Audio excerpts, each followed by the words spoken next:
நெல்லை மாவட்டம் ஆவரைக்குளத்தில் அதிமுக சார்பில் பேரறிஞர் அண்ணாவின் 116வது பிறந்தநாள் பொதுக்கூட்டம் நடைபெற்றது. அதிமுக ராதாபுரம் தொகுதி சார்பில் நடந்த இந்த பொதுக்கூட்டத்திற்கு அதிமுக புறநகர் மாவட்ட செயலாளரும் அம்பாசமுத்திரம் சட்டமன்ற உறுப்பினருமான இசக்கி சுப்பையா தலைமை தாங்கி பேசினார்.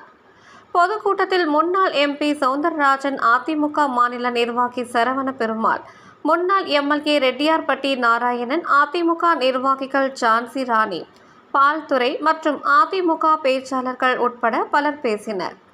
பொதுக்கூட்டத்தில் நலத்திட்ட உதவிகளும் வழங்கப்பட்டன. பொதுக்கூட்டத்தில் ஏராளமான பெண்கள் கலந்து கொண்டனர்.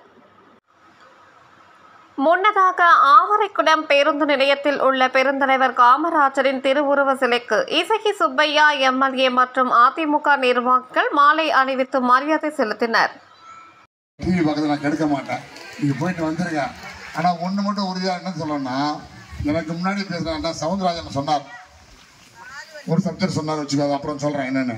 அப்படி ஒவ்வொருத்தரும் பேசும்போதும் உங்கள் முகத்தை பார்க்குறேன், எனக்கு ரொம்ப தெம்பு வந்துடுச்சு. என்ன தெம்பு வந்துடுச்சுன்னா, அம்மாவை பற்றி பெருமையாக சொல்லும் போது எல்லாரும் கை தட்டி சிரிக்கிறீங்க, அண்ணன் எடப்பாடி சொல்லும் போது சிரிக்கிறீங்க, அப்பாவை சொல்லும் போது கை தட்டினீங்க. எனக்கு என்னடான்னு புரியல. அப்புறம் பார்த்தா அப்பாவை வீட்டை முற்றுகை பண்ணணும்னு சொல்லும் போது நீங்க கை தட்டுறீங்க.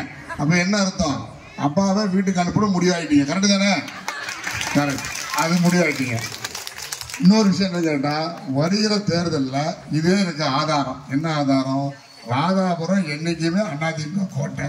தெரியாதனமா அண்ணன் சொன்ன மாதிரி 200 ரூபாய்க்கும் 300 ரூபாய்க்கும் மாற்றி போட்டுட்டீங்க. இப்போ 2000 கொடுத்தாலும் வாங்கிக்கிங்க, போடுங்க, போட்டுருங்க. எங்கள் அண்ணன் விட்டா அப்படி போக விட மாட்டேன். அவரை வண்டியை தூக்கி வண்டியில் போட்டுக்குவேன். அண்ணா என்னதான் சொன்னீங்க, வாங்க கூட கொண்டு போயிட்டு. அவர் என்னெல்லாம் சொன்னார் உங்களுக்கு ஏதாவது புரிஞ்சிச்சாமா? அவர் சொன்னது ஏதாவது புரிஞ்சிச்சா? வாங்கம்மா ஒன்று சொல்லு, வந்து என்ன சொன்னாங்க சொல்லு. சும்மா கலாடிக்க கூடாது. அவர் ஏதோ பாடிட்டு போனாரு, நம்மளும் கை தட்டிட்டான். காரில் போகுது அவருக்கும் சண்டை வரப்போது, பார்த்துட்டே இருங்க. என்னடா இப்படி சொல்லிட்டு சொல்ல போறாரு, என்னமோ பாடினாரு, நாங்களும் கேட்டுட்டே இருந்துட்டோம். ஒன்று மட்டும் நல்லா தெரிஞ்சுக்கம்மா, அம்மா நிறைய செஞ்சுருக்காங்க.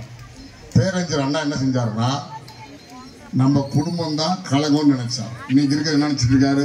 கழகத்தை குடும்பம் ஆகிட்டார். ஸோ இப்படி தான் கலை நடந்துகிட்டு இருக்கு. உங்களுக்கு எல்லாத்துக்கும் நல்லா தெரியும், வருகிற தேர்தலில் எவ்வளோ பணம் கொடுத்தாலும் வாங்கிக்கிங்க. தயவு செய்து ரெட்டலைக்கு ஓட்டு போடுங்க.